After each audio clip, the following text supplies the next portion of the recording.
નમસ્કાર, જય સ્વામિનારાયણ. બીએપીએસ સ્વામિનારાયણ સંસ્થા આ વર્ષને કાર્યકર સુવર્ણ મહોત્સવના વર્ષ તરીકે ઉજવી રહી છે. આ નિમિત્તે અમદાવાદના આંગણે પૂજ્ય વિવેકશીલ સ્વામીના વક્તા સ્થાને સેવાના વ્રતધારી આ મધ્યવર્તી વિચાર સાથે ત્રિદિવસીય વ્યાખ્યાનમાળાનું આયોજન કરવામાં આવ્યું હતું, જેમની અંદર કાર્યકરોના સમર્પણ, સેવાભાવના, ત્યાગ, બલિદાન, નિષ્ઠાના કેટલાક પ્રસંગોને ખૂબ સુંદર રીતે વર્ણન કરવામાં આવ્યા હતા. તેમના પ્રથમ ભાગનું શ્રવણ આપણે સૌએ સાથે મળીને કર્યું. કદાચ જો આપે આ પ્રથમ ભાગનું શ્રવણ ન કર્યું હોય તો આ જ યુટ્યુબ ચેનલ ઉપર અથવા તો આ જ વિડીયોના ડિસ્ક્રિપ્શન બોક્સની અંદર જઈને આ પ્રથમ ભાગની લિંક પ્રાપ્ત કરી શકો છો અને ત્યારબાદ આપ બીજા ભાગનું શ્રવણ કરી શકો છો. આવો આ સંત વ્યાખ્યાનમાળાના બીજા ભાગને માણીએ પૂજ્ય વિવેકશીલ સ્વામી પાસેથી. તેમનો મધ્યવર્તી વિચાર છે સેવાના વ્રતધારી.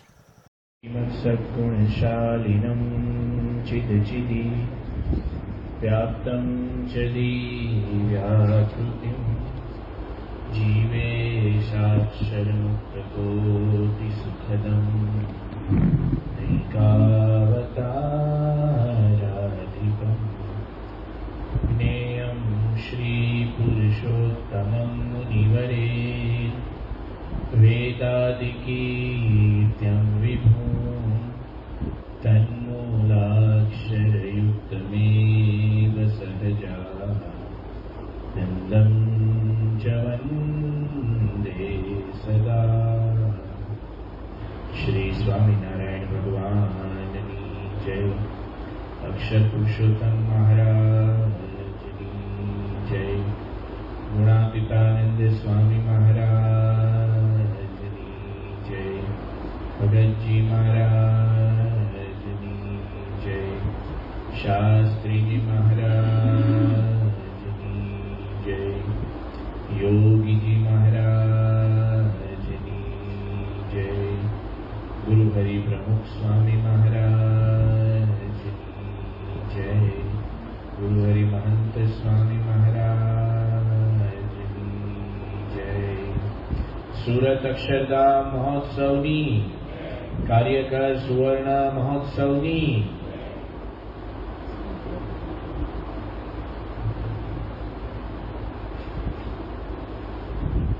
પ્રમુખ સ્વામી મહારાજ વિચરણ કરતા ત્યારે આપણી સંસ્થાના બધા છાત્રાલયો હોય ત્યાં પણ જતા અને છાત્રાલયના યુવકોને લાભ આપતા.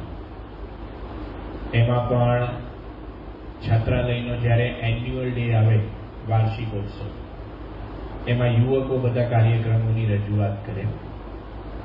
અવશ્ય સ્વામી બાપા એ કાર્યક્રમ નિહાળવા માટે આવે છે. જ્યારે અમે ત્યાં વિદ્યાનગર છાત્રાલયમાં ભણતા ત્યારે માર્ચ મહિનામાં 2002ની વાત છે. આ એન્યુઅલ ડેમાં સ્વામી બાપા ત્યાં પધાર્યા હતા. એન્યુઅલ ડેના કાર્યક્રમની અંદર સંવાદ હોય, એકાદ નાનું યુવકનું પ્રવચન હોય, પછી યુવકોને ઇનામ આપે, પણ સંગીતનો પણ એક ભાગ હોય. છાત્રાલયના યુવકો જ એક ગઝલ કે એવા ભજન જેવા ગીતની રચના કરે. સંગીતના યુવકો જ એને સંગીતબદ્ધ કરે છાત્રાલયમાં અને સ્વામી બાપા આગળ વધી એની રજૂઆત થાય.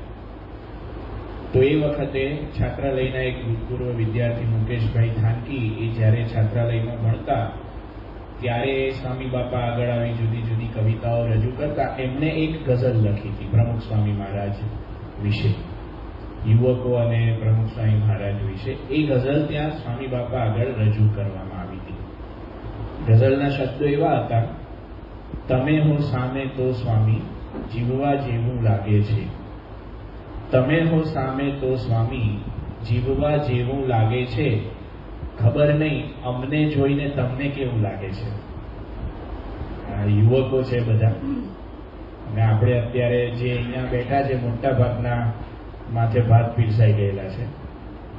આજના જુવાનિયાને જોઈને આપણને કેવું લાગે એ આપણે વિચાર કરી લઈએ. પણ એ વખતે પ્રમુખ સ્વામી મહારાજને આ પ્રશ્ન પૂછવામાં આવ્યો હતો.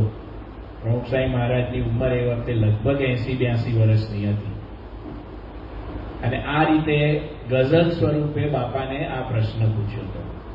ગઝલ ગવાઈ ગઈ. યુવકોના મનમાં હતું કે કોઈક રીતે બાપા પાસેથી આપણે આ પ્રશ્નનો ઉત્તર લેવો છે. અમને જોઈને તમને કેવું લાગે છે? ઘણીવાર યુવકોને સ્વામી સાથે એક હોય એટલે બધાને આવો ઉમંગ હોય, બાપાને કેવું લાગે આપણને જોઈને આપણે પૂછીએ. આપણને હરિભક્તોને ઈચ્છા થાય બાપા રાજી છો ને, આપણે એવું બાપાને પૂછીએ. આપણે બધા સંતોને પગે લાગીએ તો એ બોલે બાપા રાજી છો ને, એટલે આપણને એવું મનમાં રહે. યુવકોને એવી ઈચ્છા હતી, પણ આખો જે કાર્યક્રમ હતો એમાં આ ગઝલનો ભાગ શરૂઆતમાં આવે, બાપા બધું ગઝલ સાંભળી કર્યું, પછી તરત સંવાદ આવ્યો. સંવાદ આવ્યા પછી એક આખું સ્વભાવો ઉપર આખો સંવાદ રજૂ થયેલો કે માણસના સ્વભાવો કેવી રીતે એને દુઃખી કરે છે, અને પછી ઇનામ વિતરણ આવ્યું, મહાનુભાવોના સ્પીચીસ આવ્યા, અને છેલ્લે બાપાના આશીર્વાદ આવ્યા. આશીર્વાદમાં સ્વામી બાપાએ સંવાદ ઉપર વાત કરી, સ્વભાવો ઉપર. આ પ્રશ્નના ઉત્તરની કઈ વાત જ આવી નહીં કે યુવકોને જઈને કેવું લાગે છે. એટલે એ યુવકોને મનમાં રહી ગયું કે બાપા પાસેથી આપણે આ ઉત્તર લઈ શકીએ નહીં. બાપા છાત્રાલયમાં રોકાયા એ દરમિયાન જે પણ આ ગઝલમાં ગાયક સંગીતના યુવકો હતા અને કાર્યક્રમનું આયોજન કરનારા બધા 2, 4, 5 યુવકો હતા, એ બધાને બાપાને ભોજન દર્શનમાં કે એમાં પણ પૂછવાની બીજી વાર તક ના મળી, કેમ કે બાપા બહુ ઓછા દિવસ, 1 કે 2 દિવસ માટે આવ્યા હતા અને એન્યુઅલ ડે કરીને જતા રહેવાના હતા. એટલે એ બધી વાત એ વખતે મનમાં રહી ગઈ. પછી એપ્રિલ મહિનામાં જ્યારે વેકેશન પડ્યું ને ત્યારે છાત્રાલયના સંતોએ આ યુવકોને યાદ કરાવ્યું, તમારે છે ને સારંગપુર વેકેશનમાં જવું હોય તો બાપા સારંગપુર લાંબુ રોકાવાના છે 4-5-7 દિવસ, અને ત્યાં તમને સેવા મળશે અને બાપાનો લાભ મળશે. એટલે બધા થોડાક છાત્રાલયના છોકરાઓને ત્યાં સારંગપુર લાભ લેવા માટે મોકલ્યા. અને એ વખતે 2 એપ્રિલ 2002 હરિજયંતિનો પછીનો દિવસ હતો, અને એમાં સ્વામી બાપા ત્યાં સારંગપુર હરિજયંતિનો સમય થયો. અને બીજે દિવસે સવારે બાપા પૂજા કરીને દર્શનાવ્યા. છોકરાઓ બધા 2જી તારીખે પહોંચ્યા પરીક્ષા પતાવીને, અને સવારે ત્યાં સંતોએ બાપા સારંગપુર મંદિરમાં દર્શન કરવા જાય. આપણને ખ્યાલ છે પ્રમુખ સ્વામી મહારાજનો ક્રમ એવો રહેતો કે રૂપ ચોકીની અંદર દર્શન કરવા જાય, જે પ્રદક્ષિણા કરતા કરતા, તો એક રૂપ ચોકીની અંદર પરદેશના સંતો પાર્ષદો સાધકોને લાભ મળે. અને પેલી બાજુ જ્યાં દરવાજો છે આપણે સારંગપુરનો મોટો, એ દરવાજા બાજુની રૂપ ચોકીમાં રગા ભરવાડ અને એમને બાપા લાભ આપતા, અરુણી ભગત ને એ બધા ત્યાં પ્રસંગો થતા. તો છાત્રાલયના છોકરાઓ આવેલા, તો એ વખતે ત્યાં જે બધા સંતો છે આયોજકો, એમને આ છોકરાઓને ત્યાં બેસાડી દીધા રૂપ ચોકીમાં, રગા ભરવાડ વાળી રૂપ ચોકીમાં દરવાજા તરફ. ને એમને કીધું બાપા અહીંથી પસાર થાય તો તમે હાથ જોડીને જય સ્વામિનારાયણ કહી દેજો, બીજું બહુ લાંબુ બોલતા કઈ વાત ના કરતા, કેમ કે એ દિવસે ખબર નહીં રગો ભરવાડ આવ્યો હશે કે નહીં આવ્યો હોય. એના છોકરાઓને ત્યાં તક મળી ગઈ. એટલે બધા 5-1 છોકરાઓ ત્યાં બેસી ગયા. અને જેવા સ્વામી બાપા ત્યાં આવ્યા ને, એટલે આ છોકરાઓના આ બધા પેલા હતા ગઝલમાં જેને ભાગ લીધેલો અને એન્યુઅલ ડેમાં બધા હતા, એટલે એમણે તરત વાગી બાપા અમારે તમને એક પ્રશ્ન પૂછવો છે. અને સંતોએ તો એવું જ કીધું હતું કે તમારે કઈ બહુ વાત નથી, ખાલી જયસાન એમ કહેવાના છે. પણ સ્વામી બાપા જેવા નજીક આવ્યા એટલે એમણે કીધું કે બાપા અમારે તમને એક પ્રશ્ન પૂછ્યો. બાપા કે પૂછો, શું પૂછવું છે? બાપા એમ નાનો નથી, લાંબો પ્રશ્ન છે. બાપા કે પૂછો, એમ કરીને બાપા ઉભા રહી ગયા. આજુબાજુ સંતો બધા ચકર વકર થાય, પણ બધાને થયું કે હવે છાત્રાના છોકરાઓ છે અને બાપાને પૂછે એટલે કંઈક આપણને લાભ મળશે. એટલે પછી એમાંથી એક છોકરાએ એની ડાયરી કાઢી અને આ જે ગઝલ હતી ને એ ગઝલના શબ્દો બોલવા લાગ્યો. આ દુનિયામાં લોકોના દિલ સાફ નથી હોતા, અમને તો તમારા હૃદયમાં રહેવા જેવું લાગે છે. તમે હો સામે તો સ્વામી જીવવા જેવું લાગે છે. ખબર નહીં અમને જોઈને તમને કેવું લાગે છે. એમ તો અમારા દિલનાય ઘણા માંગા આવેલા, એમ તો અમારા દિલનાય ઘણા માંગા આવેલા. તમને જોયા પછી થયું દિલ ખોવા જેવું લાગે છે. તમે હો સામે તો સ્વામી જીવવા જેવું લાગે છે. ખબર નહીં અમને જોઈને તમને કેવું લાગે છે. આ ગઝલની પંક્તિઓ બોલીને બાપાને કહ્યું, બાપા અમને જોઈને તમને કેવું લાગે છે? તમને જોઈને તો અમને આવું બધું થાય છે. તો તરત સ્વામી બાપા બોલ્યા કે તમને બધાને જોઈને આનંદ થાય છે. હવે આ સત્પુરુષની કૃપા કહેવાય. પણ સ્વામી બાપા ત્યાંથી અટક્યા નહીં. શા માટે સત્પુરુષ આપણને જોઈને હરખાય છે, એમને આનંદ થાય છે, રાજી થાય છે, એ કારણ પણ બાપાએ ત્યાં બતાવ્યું. સ્વામી બાપા ત્યાં બોલ્યા કે તમને જોઈને આનંદ થાય છે. આનંદ જ થાય ને, તમે યોગી બાપાની આજ્ઞા પ્રમાણે સત્સંગ કરો છો, નિયમ ધર્મ પાળો છો, અભ્યાસ કરો છો અને છાત્રાલયમાં રહીને સેવા કરો છો. આ વાત સ્વામી બાપાએ ત્યાં કરી. તો એમને હરિભક્તને એમના યુવકોને જોઈને આનંદ થાય છે. 3 બાબતો બાપાએ બતાવી. યોગી બાપાની આજ્ઞા પ્રમાણે સત્સંગ કરો છો અને નિયમ ધર્મ પાળો છો. બીજું, તમારું જે અભ્યાસનું કાર્ય છે, આ અવસ્થા પ્રમાણે જે જવાબદારી છે, જે વ્યવહારિક સંસારિક છે, એ નિભાવો છો. અને ત્રીજું, એની સાથે સાથે સેવા કરો છો. એટલે આનંદ સિવાય બીજું શું થાય? ગઈકાલે આપણે જે બધી વાતો કરી એ આ જ વિષયની હતી. કાર્યકર સુવર્ણ મહોત્સવ ઉપક્રમે મહંત સ્વામી મહારાજ, પ્રમુખ સ્વામી મહારાજના ઘણા બધા પ્રસંગો આપણે સાંભળીએ છીએ કે કાર્યકરો ઉપર એમને વિશેષ રાજીપો વરસાવ્યો. એનું કારણ, કાર્યકરો આ સેવા પ્રવૃત્તિમાં જોડાયા છે, એમનો ભાર માથે ઉપાડ્યો છે. મહંત સ્વામી મહારાજ ગાંધીનગરની અંદર 2016માં નવેમ્બર મહિનામાં પધાર્યા હતા. બાપાના ભોજન દર્શનમાં એ વખતે શરૂઆતમાં હતા, એટલે લાભ મળતો હતો બધાને. એમાં કાર્યકરોનો પરિચય થયો. અમારા પૂજ્ય હરિતિલક સ્વામી છે ત્યાં સંઘ નિર્દેશક, એમને બધા અગ્રેસરોનો પરિચય આપ્યો અને છેલ્લે બાપાને કહ્યું, બાપા આ બધા અમારા પાયાના સ્તંભ જેવા કાર્યકરો કહેવાય, એના આધારે આખું સત્સંગ પ્રવૃત્તિ ને બધું ચાલે. ને વાત સાચી હતી. આપણે જોઈએ છીએ કે કાર્યકરો, સંતો કેટલે પહોંચી વળે. અમદાવાદ મંદિરનો આપણે વિચાર કરીએ, મંદિરની અંદર સંતો કેટલા, 70 છે. અને આ બધા સત્સંગ મંડળો ચાલે, આપણા હરિભક્તોના પરિવારો ગણીએ આપણે, એ બધા હરિભક્તોનો સંપર્ક કરવાનો, એમને સત્સંગમાં જોડવાના, સભામાં લાવવાના, સભાનું આયોજન કરવાનું, સંતો એકલા ના પહોંચી વળે. કાર્યકરો હોય તો જ બધું કાર્ય થાય અને એમના જ આયોજન પ્રમાણે બધું થાય. એક નિર્દેશક હોય, સંયોજકો હોય, એ બધા કાર્યકરોનું કોર્ડિનેશન કરે. પ્રોજેક્ટનું કંઈ પણ આયોજન કરવાનું હોય, ખાલી ઘર સભાનો પ્રોજેક્ટ હોય, હરિભક્તોને ઘર સભાની વાત કરવાની હોય, તો એની અંદર આ બધા કાર્યકરો આયોજન કરે. સંપર્ક કાર્યકર, એક સંપર્ક કાર્યકર 10 હરિભક્તોના ઘરે જઈને વાત કરે. હવે સંતો કેટલા ઘરે પહોંચી વળે? અમારા એક સંતને 3-3, 4-4 સત્સંગ મંડળો આવે અમારા સંતોના મંડળને સભા કરવામાં. અઠવાડિયામાં 4-4 દિવસ કે 3 દિવસ હોય સત્સંગ મંડળ હોય. એકમાં સત્સંગ મંડળમાં એવરેજ 200 થી 250 પરિવાર હોય. અમુક સત્સંગ મંડળોમાં તો 500, 700 હરિભક્તો સભામાં આવે. હવે વિચાર કરીએ તો એવરેજ કેટલા, 1200 પરિવાર કે 1500 પરિવારની જવાબદારી એક સંત મંડળના માથે હોય તો કેટલી રીતે બધાને પહોંચી વળે? સ્વાભાવિક છે, ના જ પહોંચી વળાય. એટલે કાર્યકરોની આવશ્યકતા. એટલે સંતોએ વાત કરી તેમ બાપા આ બધા કાર્યકરો સ્તંભ સમાન છે, એમનાથી આ પ્રવૃત્તિ શોભે છે. આ દ્રષ્ટિથી આપણે વાત કરીને આપણે પણ આ દ્રષ્ટિથી કાર્યકરોને જોઈએ જ છીએ, એમાં ખોટું નથી, સારી જ વાત છે. પણ મહંત સ્વામી મહારાજે એનાથી એક ઊંચી દ્રષ્ટિ આપી, એક વિશેષ દ્રષ્ટિ આપી. અને મહંત સ્વામી મહારાજે ત્યાં એવી વાત કરી કે આ બધા સદગુરુ કહેવાય.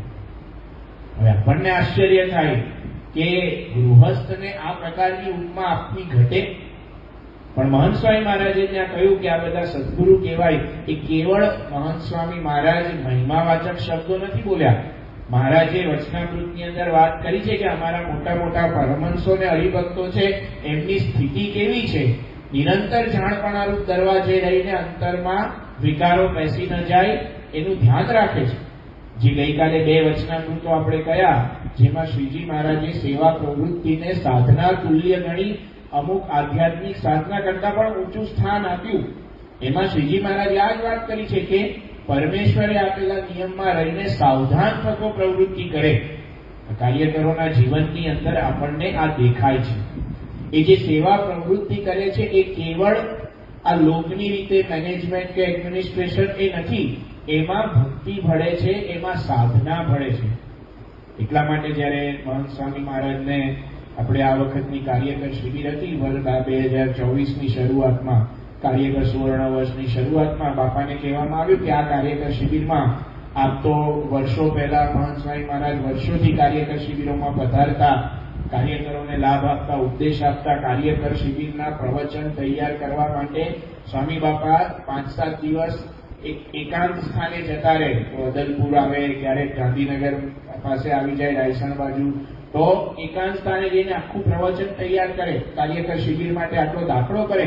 એટલું નહીં, પ્રવચન તૈયાર કરે ને આજુબાજુના ગામના હરિભક્તોની સત્સંગ સભા જે દિવસ હોય ને એ દિવસે એ પ્રવચન મહંત સ્વામી મહારાજ પાછું રજૂ કરે હરિભક્તો સામે, અને ઓબ્ઝર્વ કરે કે આ પ્રવચન કરું છું તો ક્યાં રસ પડે છે, ક્યાં બધા ઝોકા ખાય છે, ક્યાં કોકને કંટાળો આવે છે. એટલે એ પ્રમાણે એમાં પાછળ નવા દ્રષ્ટાંત ઉમેરવાના, પ્રસંગ ઉમેરવાના. આ રીતની તૈયારી કરે અને પછી કાર્યકર શિબિરમાં પ્રવચન કરે.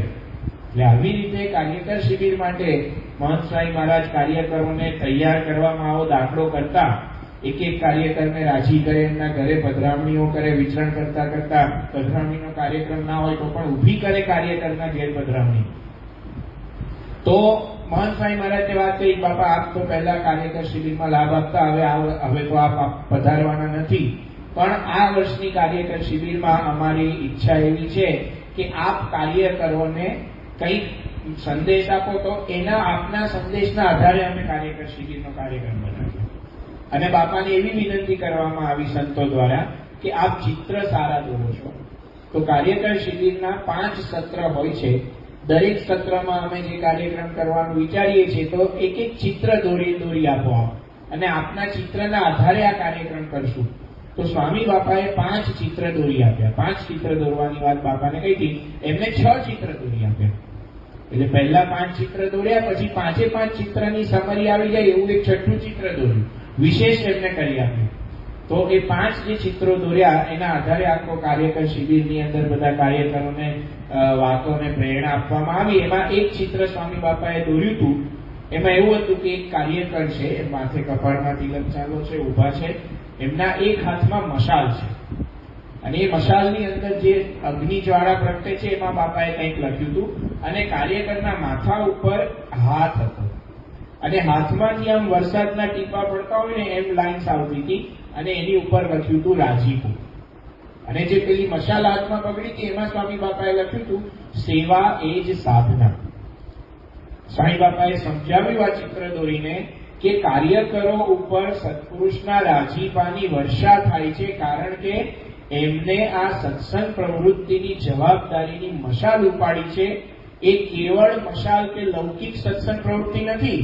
એ સત્સંગ આપણને બહારથી આ મશાલ દેખાય, મશાલની અગ્નિ દેખાય, એટલે કે બહારથી આપણને કાર્યકરોની સેવા દેખાય, ધગશ દેખાય, ઉત્સાહ દેખાય, એમની ચોકસાઈ દેખાય, એમની આવડત દેખાય, અથવા તો એમની કાર્ય કરવાની જે પણ શૈલી હોય, રીત દેખાય.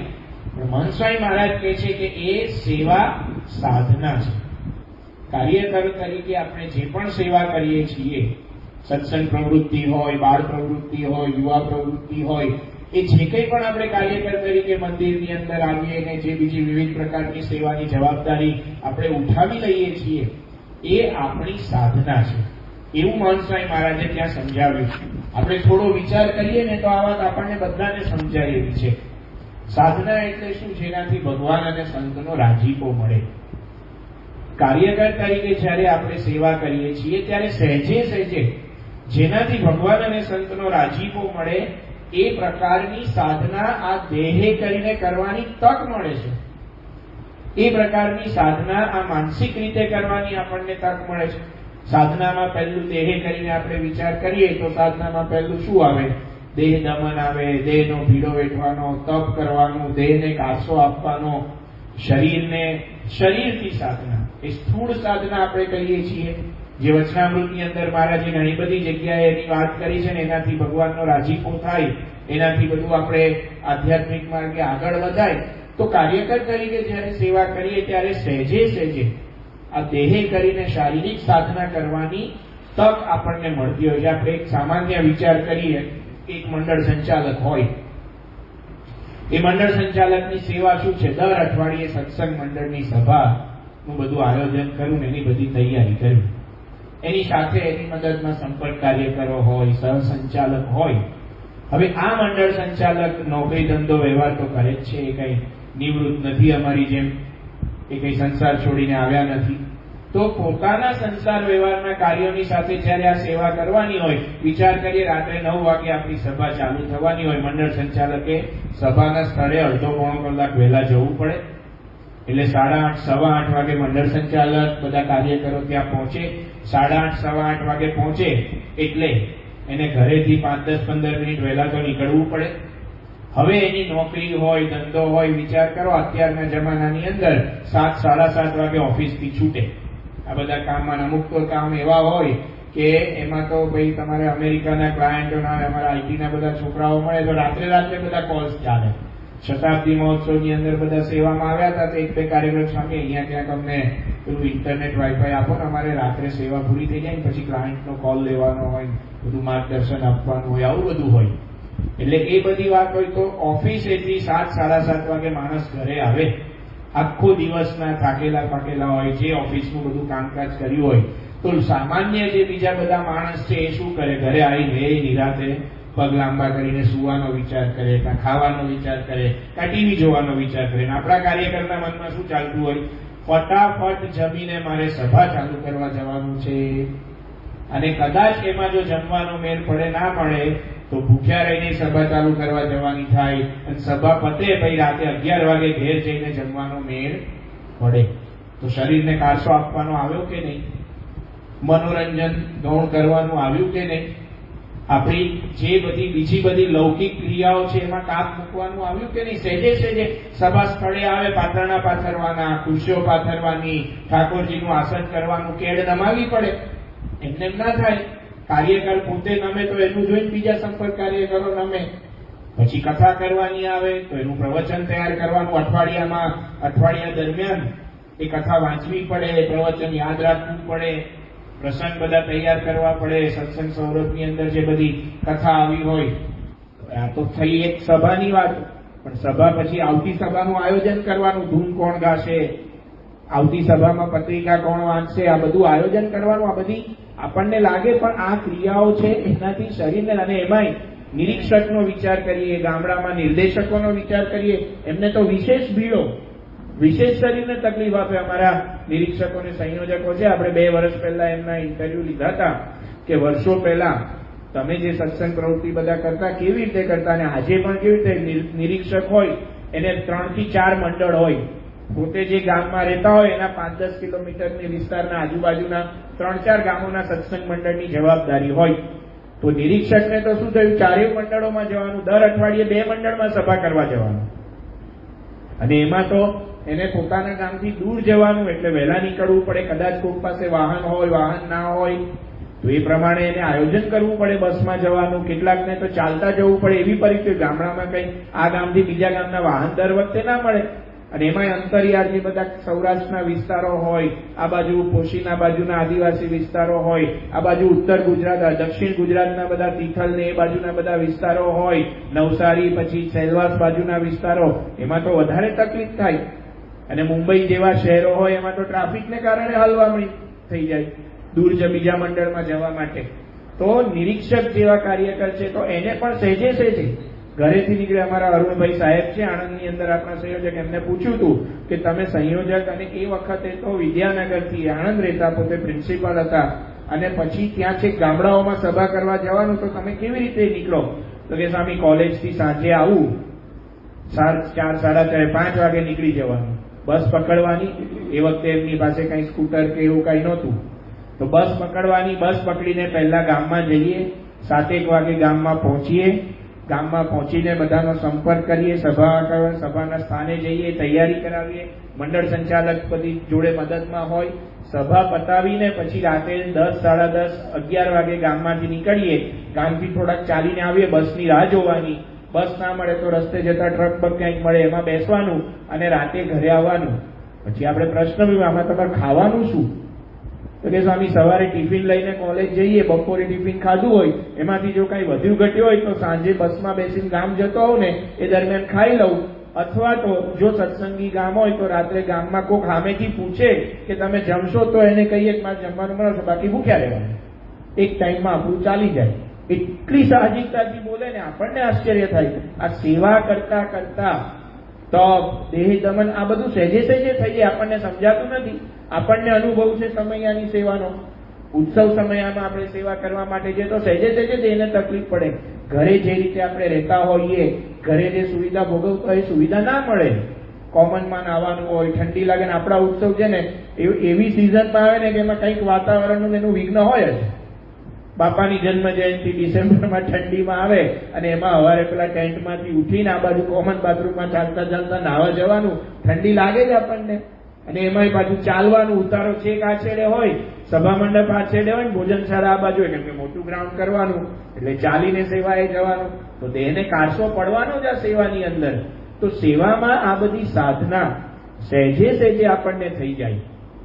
તો એટલા માટે મહંત સ્વામી મહારાજ અહીંયા કહે છે, આ તો થઈ સ્થૂળ શરીરથી જે આપણે કરીએ છીએ સાધના, નિયમ ધર્મનું પાલન આપણે વાત કરીએ છીએ, તો કાર્યકરો સેવા કરે, એમને જોઈને બધા હરિભક્તોનો સત્સંગ થાય, એમને કથા કરવાની હોય, કાર્યકરોએ, તો સહેજે સહેજે એમના જીવનમાં નિયમ ધર્મની દ્રઢતા આવી જાય. મહંત સ્વામી મહારાજે વાત કરી હતી કે અમે બધા નવા નવા સાધુ થયા અને એ વખતે યોગી બાપા અમને બધું કથા પ્રવચન કરવાનું કહેતા, તો એમને પૂછ્યું બધાએ કે બાપા અમે આ વચનામૃતની ને બધી કથા કરવાનું આપ અમને કહો છો, ઉપદેશ આપવાનું, પણ અમારા જીવનની અંદર તો આવું કઈ છે નહીં, તો અમે કેવી રીતે બીજાને ઉપદેશ આપી શકીએ? હજુ અમે જ અમારી આટલી બધી સ્થિતિ નથી કરી. કારણ કે શું, ઘણી વાર લોકની અંદર એવી બધી વાતો થતી હોય અને એ વાતો ખોટી નથી. સત્વગુણ અને સાત્વિક બુદ્ધિથી આપણે વિચારીએ તો એ વાતમાં દમ છે કે ભાઈ કોક પાસે એક ભાઈ આવ્યા ને ભાઈ મારા છોકરાને ગોળ બહુ ભાવે છે ને એને ડોક્ટરે ના, તમે એને કહો કે ગોળ ના ખાય, તો પેલા જે મહાપુરુષ કે મહાત્મા હતા એને કીધું ભાઈ એક કામ કરો, તમે અઠવાડિયા પછી આવજો. તો પેલો ભાઈ અઠવાડિયા પછી આવે, અઠવાડિયા પછી પેલા મહાત્માજી અને મહાપુરુષે કહ્યું કે બેટા તું ગોળ ના ખાતો, ગોળ ના ખાવો જોઈએ, જા. તો પેલા ભાઈને આશ્ચર્ય કે તમારે આટલું જ કેવું હતું, તે અઠવાડિયા પહેલા કહી દેવું જોઈએ ને. તો કે ના, અઠવાડિયા પહેલા હું ગોળ ખાતો હતો, મેં પહેલા ગોળ ખાવાનો બંધ કર્યો અને પછી અમને કીધું બરાબર છે, આ ખોટું નથી. પણ યોગીજી મહારાજની દ્રષ્ટિ કંઈક અલૌકિક છે. સત્પુરુષ અલૌકિક રીતે વર્તે, સત્સંગની રીત અલૌકિક છે. એટલે યોગી બાપાને પ્રશ્ન પૂછો કે બાપા અમારા વર્તનમાં ના હોય એવી વાત અમે કરીએ તો એમાં કેવી રીતે અમે કરી શકીએ? ત્યારે યોગી બાપા શું બોલ્યા, ગુરુ આપણે ક્યાં આપણી વાત કરવાની છે, આપણે ક્યાં આપણા બળથી વાત કરવાની છે, આપણે મહારાજ સ્વામીની વાત કરવાની છે. તમે કથા વાર્તા કરતા જશો ને એમ એમ તમારા જીવનમાં આવતું જશે. આ વાત છે. કાર્યકરોને પ્રમુખ સ્વામી મહારાજ, યોગીજી મહારાજે કથા વાર્તા કરવાની સેવામાં જોડ્યા. આપણને આશ્ચર્ય થાય છે, આધ્યાત્મિક ઇતિહાસમાં લગભગ હિન્દુ ધર્મમાં ગૃહસ્થ ભક્તો પોતાના જેવા ગૃહસ્થ ભક્તોને કથા કરતા હોય, આધ્યાત્મિક ઉપદેશ આપતા હોય, એ આજથી 1972 નહીં પણ યોગીજી મહારાજના સમયથી 1950ના દાયકાથી યોગી બાપાએ આ બધું શરૂઆત કરી હતી. તો આવો વિચાર, આવો ગૃહસ્થને આવી રીતે ઉપદેશ આપે અને આધ્યાત્મિક સંતો ઉપદેશ આપે એ બરાબર છે, પણ ગૃહસ્થને ઉપદેશક કીધા. એ રીતે આખું આ કાર્યકરોની પ્રવૃત્તિ ચાલુ કરી. એની પાછળની એમની આ ભાવના છે. એટલે શ્રીજી મહારાજે કહ્યું કે કથા, ગુણાતીતાન સ્વામી કે કથા વાર્તા કરવા, સાંભળવાનો નિત્ય અભ્યાસ રાખો તો જીવને બળ મળે. તો કાર્યકરો આ બધી કથા વાર્તા કરે સેવા પ્રવૃત્તિ નિમિત્તે, તો સહેજે સહેજે એમના જીવમાં બળ આવે. એમનું વર્તનની અંદર, નિયમ ધર્મની અંદર સામાન્યપણે આપણે જોઈએ છીએ કે કાર્યકર બન્યા પછી અમુક નિયમ ધર્મની દ્રઢતા વધતી હોય છે. અને કેટલાક કાર્યકરો તો એવા છે વર્ષોથી, હમણાં અમે આ બાજુ અમદાવાદ બાજુ આપણા નિર્દેશક છે કૃષ્ણકાંતભાઈ ત્યાં પધરામણી ગયા હતા, એમને વાત કરી કે સ્વામી બહારનું ન ખાવાનો નિયમ પ્રમુખ સ્વામી મારા અમે કાર્યકર બન્યા, જયારે શરૂઆતમાં એ મંડળ સંચાલક હતા, નિરીક્ષક થયા, પછી નિર્દેશક થયા, તો આજથી 25 વર્ષ પહેલા એમને બહારનું ન ખાવાનો નિયમ લીધો હતો જયારે કાર્યકર બન્યા ત્યાર પછી. તો આજની તારીખ સુધી નિયમ કેટલી હદે પાડે છે. એમના દીકરાના લગ્ન હતા, દીકરાના લગ્નમાં જાનમાં ગયા હતા, ઘરેથી ટિફિન બનાવીને ગયા હતા.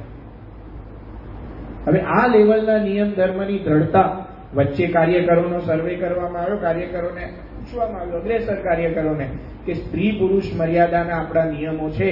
સત્સંગની અંદર આપણે કાર્યકરો બધા કાર્ય કરે છે તો બધા કેટલાક ધારાધોરણોને એવું બધું નિશ્ચિત કરવામાં આવ્યું છે કે એકલા મહિલા ઘરે હોય તો પુરુષે સંપર્ક કરવા જવું નહીં, એકલા પુરુષ ઘરે હોય તો મહિલા કાર્ય કરે ત્યાં સંપર્ક કરવો નહીં. આવું બધું આપણું સ્ત્રી પુરુષ મર્યાદાની પ્રણાલી શ્રીજી મહારાજના સમયથી ચાલી આવે છે. તો એ નિયમો, એ મર્યાદાના પાલનમાં કાર્યકરો કેવો ખટકો રાખે છે, કેવું જાણપણું રાખે છે, એ આપણે જાણવું હતું. એટલે એ બધા પાસેથી એક એનોનિમસ આપણે ફોર્મ ભરાવ્યું કે કોઈ નામ લખવાની જરૂર નથી. તો એમાં ઘણા બધા કાર્યકરોએ કેટલા જાણપણા રૂપ વર્તે છે. કેટલાય કાર્યકરો એવું લખ્યું કે અમે અમારા વાહન ઉપર 2 વ્હીલર હોય કે 4 વ્હીલર હોય, ધર્મપત્ની સિવાય બીજા કોઈ બહેનોને સેવા નિમિત્તે પણ એકલા બેસાડતા નથી. ગાડી હોય તો એમાં એકલા કોઈ બીજા બહેનને સેવા નિમિત્તે ના બેસાડીએ, સાથે કોઈ હોય તો બેસાડીએ. કેટલાક આપણા કાર્યકરોની એવી સેવા હોય કે મહિલા મંડળ સાથે કોર્ડિનેશન કરવાનું હોય તો એમને લખ્યું હતું કે જ્યારે બહેનો સાથે કમ્યુનિકેશન કરવાનું હોય ત્યારે જોડે કોઈક બીજા કાર્યકરને રાખીએ, કે કોઈક બીજા મહિલા હોય કે બીજા પુરુષ હોય એને રાખીને કરીએ, એકલા વાત ન કરીએ. કેટલાક કાર્યકરોએ તો એ સુધી લખ્યું હતું કે અમારે નોકરી ધંધાની અંદર સત્સંગની સેવામાં તો બરાબર છે, કોઈ શાળામાં એમને એડમિનિસ્ટ્રેટરની નોકરી હોય, આચાર્યની નોકરી હોય, તો શાળામાં તો બહેનો બધા શિક્ષિકાઓ હોય, તો ત્યાં પણ અમે આ પ્રકારની પ્રણાલી રાખી છે કે કોઈ બહેન કર્મચારીઓને મળવું હોય તો ઓફિસની અંદર એકાંતમાં ન મળીએ, જાહેરની અંદર એક એવો મળવાની જગ્યા રાખી છે, અને એમને મળવાનું થાય ત્યારે સાથે કોઈક બીજા બહેન કર્મચારી કે બીજા કોઈક સિનિયર કર્મચારી ભેગા હોય અને એમની હાજરીમાં બધો વ્યવહાર થાય. આ લેવલ સુધીનો ખટકો રાખે. આધ્યાત્મિક માર્ગે જાણપણું, અંતરદ્રષ્ટિ, કંઈક થયું હોય તો પ્રાયશ્ચિત, એવાય પ્રસંગો અંદર હતા કે ભૂલથી સેવા નિમિત્તે કોઈક બેન સાથે વાત કરી હોય ત્યારે ધ્યાન તો રાખીએ કે આંખમાં આંખ ન મળાવે ને એમને વાત કરે, પણ જો ભૂલથી આંખમાં આંખ મળી ગઈ હોય તો ઉપવાસ કરી નાખે, એવા કાર્ય કરે છે. તો આ રીતે સત્સંગ પ્રવૃત્તિની આ સેવા કરતા કરતા યોગીજી મહારાજ, પ્રમુખ સ્વામી મહારાજે એવી પ્રણાલી સ્થાપી કે આ સેવાની સાથે સાથે આ બધી સાધનાઓ સહજતાથી આપણા જીવનની અંદર વણાઈ જાય છે. નિયમ ધર્મની દ્રઢતા હોય, દેહે કરીને સાધના હોય. સાધનામાં બીજી આગળની બાબત છે વૈચારિક સાધનાઓ, વિચારોની સ્પષ્ટતા, આપણી સમજણ, અંતરમાં જે બધી સમજણ દ્રઢ કરવાની છે સત્સંગની, જેને કારણે આપણે સુખ દુઃખની અંદર સ્થિર રહી શકીએ, જેને કારણે આપણે સત્સંગમાં આગળ વધવાનું બળ મેળવી શકીએ. એ સમજણોની દ્રઢતા સહેજે સહેજે કાર્યકરોના જીવનમાં થાય. કાર્યકર તરીકે જ્યારે સેવા કરીએ, કાર્યકર બનીએ ત્યારે સ્વાભાવિક છે કે સત્સંગના કામમાં સમય વધારે આપવો પડે, એટલે વ્યવહારના કામકાજમાં એક લિમિટ આવી જાય, નોકરી ધંધો કરવામાં એક મર્યાદા આવી જાય, અને સંતોષ એને કેળવવો જ પડે. બહુ પૈસા કમાઈ લેવા, આ કરવું ને મોટા બંગલા બાંધી દેવા, એવી બધી અપેક્ષા હોય તો સ્વાભાવિક છે એનો આખો સમય 8 કલાક શું 12 કલાક ને 24 કલાક પૈસા કમાવામાં જાય. આપણે દુનિયાની અંદર બધા લોકોને જોઈએ છીએ, નોકરી કરે, નોકરી પછી ઓવરટાઈમ કરે, 2 જોબ કરે, 3 જોબ કરે, અહીંથી પૈસા મળે, અહીંથી પૈસા મળે. આપણા કાર્યકરને શું વિચારો, અત્યારે જે નોકરી ધંધો ચાલે છે એમાં જે ઘર પૂરતું પૂરું થાય છે તો બાકીનો સમય સત્સંગની સેવામાં આપીએ. તો સહેજે સહેજે સંતોષ, સાંખ્ય વિચાર, ધનમાંથી આસક્તિ, આ સહેજે સહેજે આમાંથી ટળે. મારા સુરેન્દ્રનગરના કાર્યકરની વાત કાર્યકર શિબિરમાં સંતોએ કરી હતી, અગ્રેસર કાર્યકર છે. એમને સુરેન્દ્રનગરની બાજુના બધા ગામડાઓ છે, તો એ ગામડાઓની અંદર એમને બધે સત્સંગ પ્રચાર કરવા માટે બધું જવાનું હોય. એમને નોકરીની અંદર પ્રમોશન મળતું હતું, એટલે પ્રમોશન મળે તો બીજા ગામમાં જવાનું થાય. જીબીમાં નોકરી કરતા હતા તો એમણે પ્રમોશન ના લીધું. એમાં તો પગાર વધારો થાય, બધું થાય, ના લીધું, કારણ કે આ બીજું એમને દુકાન હતી.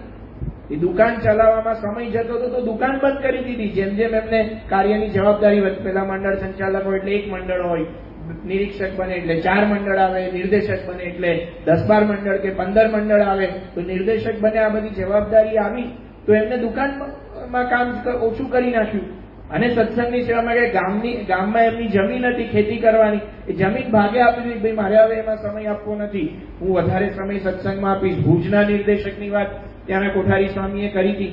એમને બધો જુદા જુદા પ્રકારની ખાદ્ય સામગ્રીની દુકાન હતી, બેકરીની હતી, આ હતી, તે હતી. તો આપણે શું પહેલા મંડળ સંચાલક બનાયા હોય ત્યારે તો બહુ વાંધો ના આવે મંડળ સંચાલક, એ બધું કામ ધંધો ને બધું ચાલે. પછી ધીરે ધીરે નિરીક્ષક બને એટલે 2-3 મંડળ આવે, એટલે સમય વધારે આપવો પડે. 2-3 મંડળ ઉપરાંત બધી મિટિંગો આવે, પાછું કાર્યકરોએ જ્ઞાન ગોષ્ઠી કરવાની, મિટિંગ કરવાની, અને મિટિંગ ઉપરાંત બીજું કંઈક વિશેષ આયોજન હોય, સંતો મંદિરે બોલાવે, એનું પ્લાનિંગ કરવાનું. ખીચડી ઉત્સવ, આપણે તો ખીચડી ઉત્સવમાં અહીંયા આવે, હમણાં ભક્તિ યોગી સ્વામી શાહીબાગ મંડળનું બધું આયોજન કર્યું હતું 3 દિવસની પારાયણ. આપણે તો અહીંયા આવીને એ પારાયણનો લાભ લઈએ, આયોજન જોઈને ખુશ થઈએ, પણ એની પાછળ જે કાર્યકરો મહેનત કરતા હોય ને એ અઠવાડિયાથી મંડ્યા હોય. રોજ ભક્તિ યોગી સ્વામી સાથે મિટિંગ થતી હોય, રોજ આ થતું એનું આયોજન, ક્યાંથી આમ કરશું આમ કરશું. તો એ બધો સમય જેમ જેમ કાર્યકર તરીકે વિશેષ જવાબદારી આવે એમ સમય વધારે આપવો પડે. તો આમને નિર્દેશક બનવાનું થયું તો એમને શું કર્યું, એમનો જે ધંધો હતો એમાં દુકાનમાં બેકરી ને સિંગ ચણા ને ફરસાણ ને બધું હતું, તો બેકરીનો વિભાગ દુકાનમાંથી બંધ કરી દીધો, ફરસાણનો વિભાગ બંધ કરી દીધો, ખાલી સિંગ ચણાનો ધંધો રાખ્યો. એટલે કારીગરો ઓછા થઈ ગયા, માણસો ઓછા થઈ ગયા, અને ઓછા માણસોથી કામ થાય એટલે કે હું સત્સંગમાં સમય વધારે આપી શકું. તો આવી રીતે વ્યવહાર ગૌણ કરીને કેટલાય કાર્યકરો છે કે સમય પહેલા VRS લઈને સેવામાં જોડાઈ ગયા હોય, મોટા પુરુષની આજ્ઞા લઈને, તો તો આવા પણ કાર્યકરો છે. એટલે સહેજે સહેજે સત્સંગની અંદર જે આપણે વૈચારિક સાધના કરીએ છીએ એ બધું સત્સંગની અંદર આ સેવા કરતા કરતા, સત્સંગ પ્રવૃત્તિ કરતા કરતા પ્રમુખ સ્વામી મહારાજ, મહંત સ્વામી મહારાજે એવી ગોઠવણ કરી છે ને કે આપણે કરવું ના પડે ને સહેજે સહેજે થઈ જાય. આ સાહજિકતાથી આપણા જીવનની અંદર આ સાંખ્ય વિચારની દ્રઢતા, કાર્યકર તરીકે સેવા કરીએ એટલે આવી જ જવાની છે. બીજી બાબત, કાર્યકર તરીકે સેવા કરવાની થાય એટલે અંદર અંદર કંઈક ઘર્ષણ થાય, કંઈક પ્રશ્ન થાય, કંઈક ભૂલ થાય, કંઈક બીજાથી ભૂલ થાય.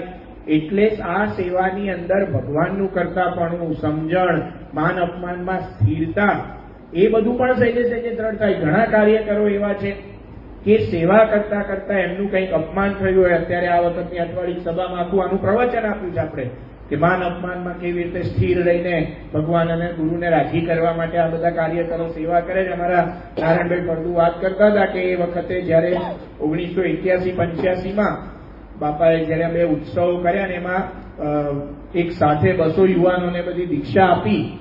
એટલે એ બાજુના બધા ગામડાઓમાંથી ઘણા સાધુ થયા. એક ગામ હતું એમાંથી બધા સાધુ થયા તો કેટલાક ગામ લોકોને દ્વેષ થઈ ગયો હતો કે આ બધા આપણા ગામના જુવાનિયા છોકરાઓને ઉપાડી બાવા બનાવી દે છે પ્રમુખ સ્વામી વાળા.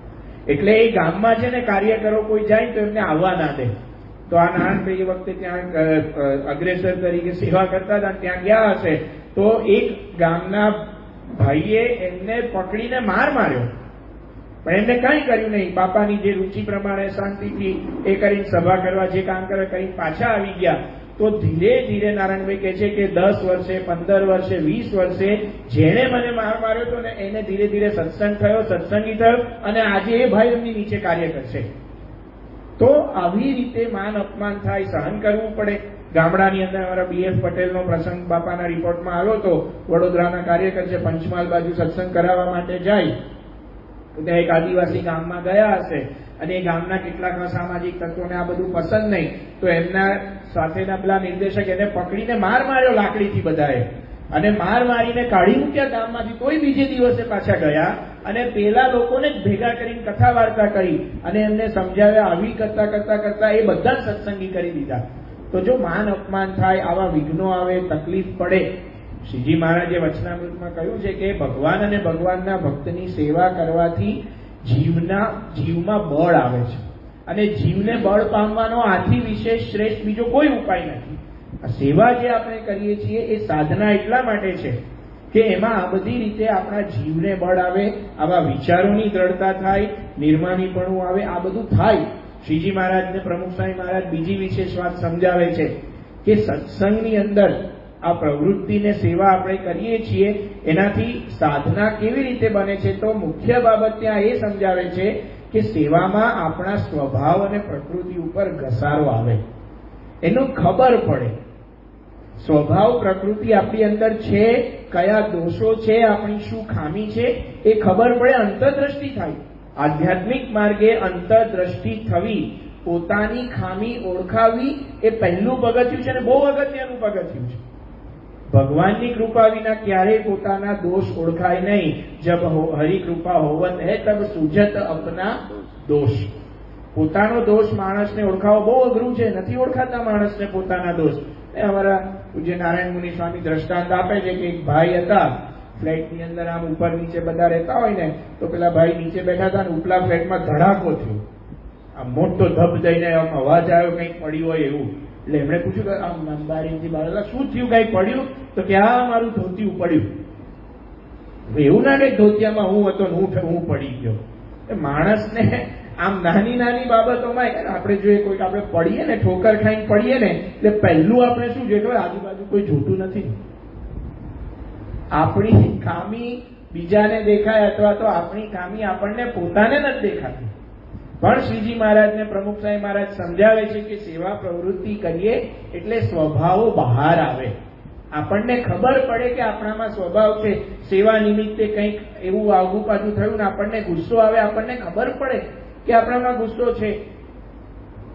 બાકી જંગલની અંદર એકાંતમાં જઈને બેસી રહે, ધ્યાન કરીએ, આ કરીએ, એમાં શું ખબર પડે કે આપણામાં કેવા સ્વભાવ છે, આપણો ગુસ્સો છે કે માન છે, એ ના ખબર પડે આપણને. એકલા એકાંતની સાધના પકડીને બેસવાથી સેવા કરીએ તો ખબર પડે કે આપણામાં કેટલું માન છે, સેવામાં જોડાઈએ કંઈક એવી સેવા કરવાની આજ્ઞા થઈ, સંડાસ બાથરૂમ સાફ કરવાની, કે જેમાં આપણે આમ આપણા સ્ટેટસમાં આપણે જે માની લીધું હોય એનાથી આપણને લાગે તો આપણને ખબર પડે કે આપણામાં કેટલું માન છે. શતાબ્દી મહોત્સવમાં લોકોને આશ્ચર્ય એ જ થતું હતું કે ડોક્ટર થયેલા હોય, એન્જિનિયર થયેલા હોય, કંપનીમાં મેનેજર, જનરલ મેનેજરની પોસ્ટ હોય, પણ એના ક્ષેત્રની, એના મંડળની સેવા સંડાસ બાથરૂમની સફાઈમાં હોય, કે રસોડાની અંદર સપ્લાયમાં હોય, કે રસોઈ પીરસવામાં હોય, તો ડોક્ટર્સ આવી બધી સેવા કરતા. આપણે ત્યાં અમેરિકાની વાતો સાંભળીએ છીએ, મંદિરમાં વાસણ ઉટકવાની સેવા ડોક્ટરો કરે. તો આ સેવાની વિશેષતા છે કે સેવામાં આપણા સ્વભાવોનું ખબર પડે છે, ઘસાય છે. સેવા ના કરીએ શું ખબર પડે આપણામાં કેટલું માન છે? શાંતિથી બેસીને માળા ફેરવ્યા કરું, ભગવાનની મૂર્તિના દર્શન કરું, ભજન કરું, એ ભક્તિ બરાબર છે, સાધના છે જ, પણ એ સાધનાનું એક આગળનું પગથિયું એ છે કે આપણા દોષનું દર્શન થાય. સંતો દ્રષ્ટાંત આપે છે કે આપણે ઘરમાં સૂતા હોઈએ અને ઘરમાં સૂતા હોઈએ સવારે ઉઠીએ અને આપણે જોઈએ કે આપણા ઘરમાં ફ્રીજ છે, એ ફ્રીજની પાછળથી એક મોટો કાળોતરો નાગ નીકળ્યો છે. તો આપણે રાજી થવું જોઈએ કે દુઃખી થવું જોઈએ? શું લાગે આપણને? આપણે સવારે ઉઠ્યા અને ફ્રીજની પાછળથી એક મોટો નાગ નીકળેલો જોયો તો આપણે ખુશ થવું જોઈએ કે દુઃખી થવું જોઈએ? સામાન્ય રીતે બધાને લાગે દુઃખી થવું જોઈએ, નાગ આવ્યો. ના, ખુશ થવું જોઈએ કે તમે નાગને જોયો. જો નાગને જોયો ના હોત ને તો તમને ખબર જ ના પડત ઘરની અંદર આ સાપ ભરાઈને બેઠો છે. એ ગમે ત્યારે તમને આવીને ડંખી જાત, ગમે ત્યારે આવીને એનું કામ કરીને જતું રહે. એમ આપણે સેવા કરીએ છીએ તો આપણા સ્વભાવો બહાર આવે છે. સેવા કરતા કરતા આપણને કોઈકના પર ગુસ્સો આવી ગયો, આપણે રાજી થવું જોઈએ કે મારો સ્વભાવ મને દેખાયો કે મારામાં ગુસ્સો છે, હવે એને ટાળવાનો પ્રયત્ન થશે. હવે તમે પ્રયત્ન કરશો કેવી રીતે ફ્રીજની પાછળથી એ કાળોતરાને ઘરની બહાર તગેડવો. જો ખબર જ ના હોય અંદર શું કચરો છે તો કેવી રીતે કચરો સાફ થાય? આ સેવા પ્રમુખ સ્વામી મહારાજ સમજાવે છે કે આપણા દોષનું દર્શન કરવાનું સાધન છે. ઘણા બધા કાર્યકરોના જીવનમાં અમારા અલ્કેશભાઈ પરીખ રાજકોટના સંયોજક હતા, ધામમાં પધાર્યા. એમણે વાત કરી હતી 1992 યોગી શતાબ્દીમાં આખો સમય થયો, પછી વિડીયો વિભાગે બધા કાર્યકરોના ઇન્ટરવ્યુ લીધા હતા. યોગી શતાબ્દીની વિડીયોમાં ઇન્ટરવ્યુ બધા એના અમુક અંશો પબ્લિશ કરેલા છે આપણે સત્સંગ દર્શનમાં. એમાં અલ્કેશભાઈ બોલે છે કે પહેલા મારામાં ગુસ્સો બહુ હતો, પણ મને એ લાગતું જ નહોતું કે આ મારામાં ગુસ્સો છે, કેમ કે એ સરકારમાં અધિકારી એ પ્રકારની એમની કાર્યવાહી હતી, એમની નીચેનો સ્ટાફ હોય એને ખખડાવે, આ બધું કરે, એટલે મને લાગતું જ નહોતું કે આ મારી ખામી છે. પણ સત્સંગની સેવા કરતા ગયા, આ કરતા ગયા, ત્યારે સમજાયું કે આ ગુસ્સો સારો નથી, ખામી છે, ગુસ્સો ટાળવાને. હવે એવી પરિસ્થિતિ છે કે કોઈ મને કહે તો મને ગુસ્સો જ આવતો નથી. તો આ પરિસ્થિતિ છે, આ લાભ છે. સેવા કરતા કરતા આપણા દોષનું દર્શન થાય છે, સ્વભાવ દોષ ઉપર ઘસાડવા. એટલે પ્રમુખ સ્વામી મહારાજે અમૃત મહોત્સવની સ્વયંસેવકોની સભામાં વાત કરી હતી કે અકીકના પથ્થર, બાપા ઘણીવાર આ દ્રષ્ટાંત આપે છે, ખંભાતમાં અકીકના પથ્થરો હોય એને લીસા કરવા માટે એક માટલામાં ભરે, અંદર રેતી નાખે ને એને હલાવે એટલે પથ્થર એકબીજા જોડે અથડાય, એકબીજા જોડે અથડાય એટલે લીસા થાય. ને એમાં જો કોઈક પથ્થર માટલામાંથી બહાર નીકળી ગયો એ ખરબચડો રહેવાનો છે, એ ક્યારેય લીસો થવાનો નથી. એમ પ્રમુખ સ્વામી મહારાજ કહેતા કે આ સત્સંગ પ્રવૃત્તિને આ બધી સેવા છે એ આપણને ઘસવા માટે સત્પુરુષે ઊભી કરેલી છે. એમાં આપણે એકબીજાની અંદર ઘસારો થાય, ઘર્ષણ થાય, સ્વભાવ દોષ ટકરાય, મન દુઃખ થાય, ફરી પાછા આપણે સમજીને આવી જઈએ, આમ થાય, એકબીજા સાથે બોલચાલ થઈ જાય. તો પ્રમુખ સ્વામી મહારાજ કે આ બધા ઘસારામાં આપણે સુવાળા થઈએ છીએ. આપણા સ્વભાવ દોષ વાસના પ્રકૃતિ તળે છે, એના ઉપર ઘસારો આવે છે. એટલા માટે આ પ્રવૃત્તિ કરવાની છે, એટલા માટે આ સેવા કરવાની છે. તો આ સેવા કાર્યકરો જે સેવા કરે છે એમનો વિશેષ મહિમા છે.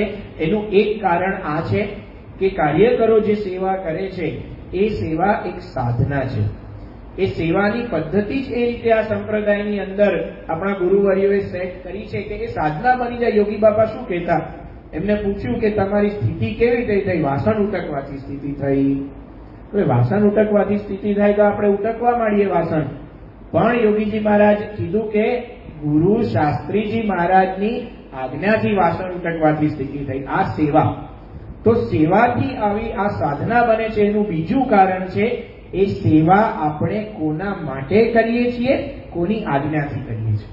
કાર્યકરો જે સેવા કરે છે એ ભગવાન અને ગુણાતીત સત્પુરુષની આજ્ઞાથી કરે છે. અને અક્ષર પુરુષોત્તમનો મહિમા પ્રચાર કરવાની આ સેવા છે. આ જેવી તેવી સેવા નથી. સેવા તો દુનિયામાં થાય છે. વાસણ ઘસવા, બીજાને જમાડવું, પરોપકાર, રાહત કાર્ય એ દુનિયામાં બધા જ કરે છે.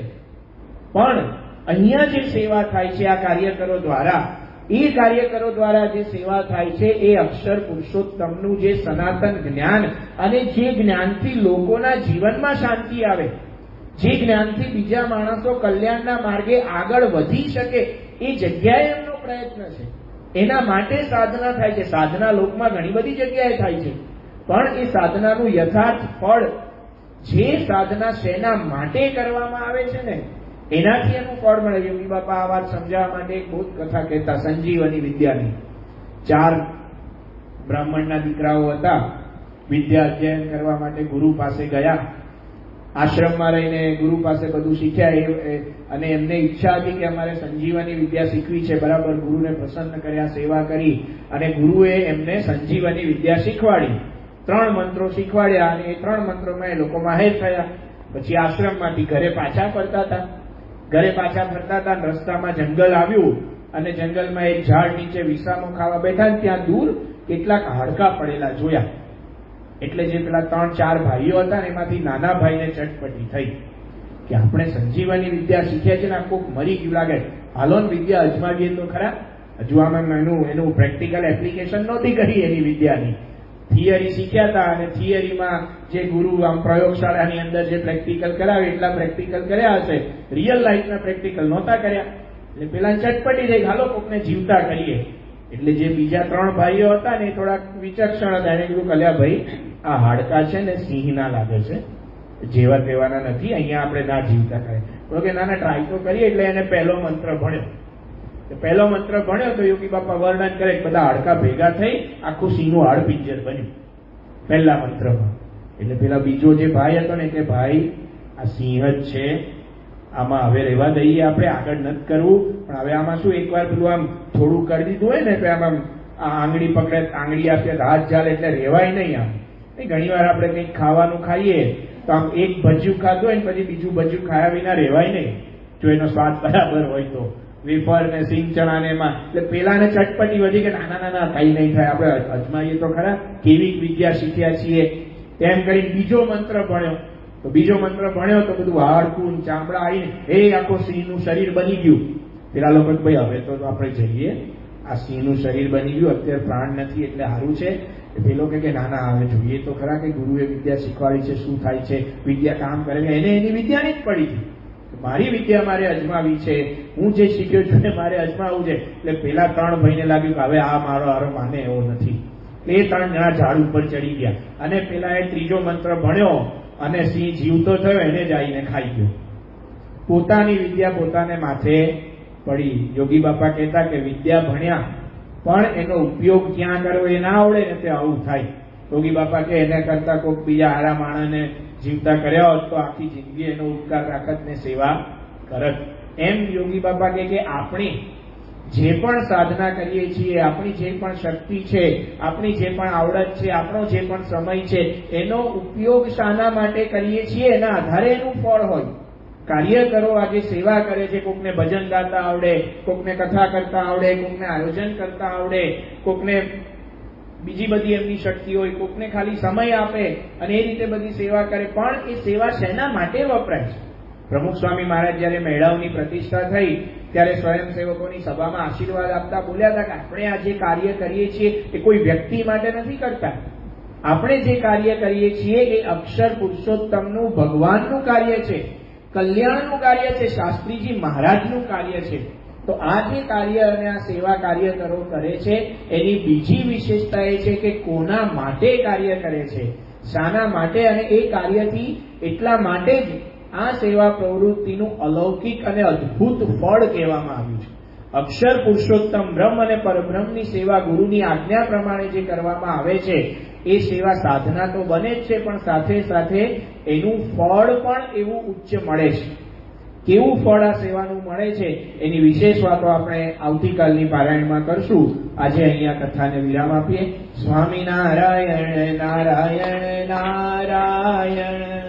પૂજ્ય વિવેકશીલ સ્વામી પાસેથી સેવાના વ્રતધારી આ વ્યાખ્યાનમાળાના બીજા ભાગને આપણે સૌએ શ્રવણ કર્યો.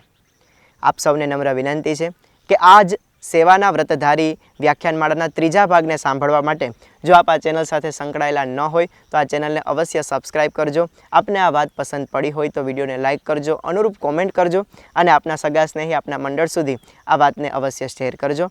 મળીએ છીએ એક નવી જ વાત, એક નવા જ વિષય સાથે. ત્યાં સુધી આપ સર્વને નમસ્કાર.